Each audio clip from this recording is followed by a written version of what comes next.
Ever wondered about the world's darkest unsolved crimes? Here's one that will keep you up at night. Pull up a chair, turn off the lights, because this story is completely real. There is a highway in Canada, 724 kilometers of two-lane road cutting through the remote wilderness of northern British Columbia. Dense pine forest on both sides. Nearest town, sometimes hours away. Cell service, almost none. Since 1969, women have been disappearing on this highway. Young women, indigenous women, women hitchhiking because there was no other way to travel this road.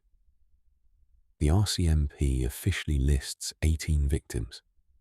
Indigenous communities say the real number is closer to 43 or more. And the disappearances have never stopped. Highway 16, running east to west across the top of British Columbia, from Prince George to Prince Rupert on the Pacific coast. In the daylight, it is breathtaking. Snow-capped mountains, ancient pine forests, rivers running silver through river valleys that have barely changed in 10,000 years. But this highway connects communities so remote, so isolated, that for decades the only way many residents could travel between towns was to stand on the side of the road and wait for a stranger to stop. For indigenous communities along the highway, many living in poverty with no access to bus services, no money for flights, hitchhiking wasn't a choice. It was the only option, and someone was waiting for them. Visuals: hitchhiker's thumb, empty roadside, pine forest edge, faded missing persons posters on a telephone pole. The first confirmed victim was Gloria Moody, 1969. She was hitchhiking along Highway 16. She was never seen again. Then came Micheline Paré, 1970, Monica Ignace, 1974, Maureen Mosey, 1981. Name after name, years after year, young women stepping onto that highway and simply vanishing. Some bodies were eventually found in the forest just off the road, in rivers running alongside the highway, in ditches hidden by pine branches. But many were never found at all. For years, the disappearances were treated as isolated incidents, runaways, women who chose to leave, accidents, misadventure. The RCMP did not connect the cases, did not see the pattern, or did not want to, because the victims were indigenous, and for decades in Canada, that meant nobody powerful enough was demanding answers. It was not until the early 2000s that investigators finally acknowledged what indigenous communities had been saying for 30 years. These were not isolated incidents. This was a hunting ground. The geography of the disappearances told a clear story. Every single case, clustered along the same stretch of highway, the same remote corridor, the same isolated communities.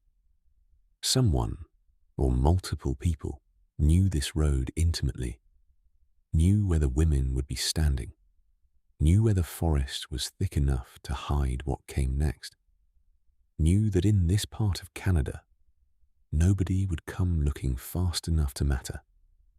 In 2006, the RCMP finally launched a dedicated task force, Project E-Pana. Investigators reviewed over 30 years of cases, interviewed thousands of witnesses, collected DNA samples from across the province. They identified one man as a suspect in multiple disappearances. Bobby Jack Fowler, an American drifter who worked construction along Highway 16 in the 1970s. Fowler died in an Oregon prison in 2006, the same year the task force launched, before he could ever be questioned. And even if Fowler was responsible for some of the deaths, investigators believe he could not have committed all of them, which means someone else is still out there. What makes this case unlike any other is the families. Mothers who have spent 30, 40, 50 years waiting for answers that never came. Ramona Wilson disappeared in 1994. She was 16 years old. Her mother, Matilda, has spent nearly 30 years fighting for her daughter's case to be taken seriously. Delphine Nicole disappeared in 1990. She was 15. Her family still does not know what happened to her. Ayala Sarik Olga disappeared in 2006. She was 14 years old. Her body was found along the highway 9 days later. 14 years old. Walking on a road she had walked 100 times before. These are not statistics. These are daughters, sisters, mothers, aunties, real people from real communities whose names deserve to be spoken and remembered. Here is what makes this case truly chilling. The Highway of Tears is not history. It is not a closed case. It is not a solved mystery. Women are still disappearing on Highway 16. As recently as 2021, another woman vanished on that same stretch of road. Over 50 years. Dozens of victims. Multiple suspected killers. Some dead, some unknown, some possibly still driving that highway right now. And the communities along Highway 16 still have no reliable bus service. Women still have no safe way to travel between towns. In 2021, the Canadian government finally committed to adding bus service along the highway. It took over 50 years of women disappearing before anyone built a bus stop. The highway is still there. The forest is still dark on both sides. And somewhere, out in that darkness, the answers are still waiting to be found.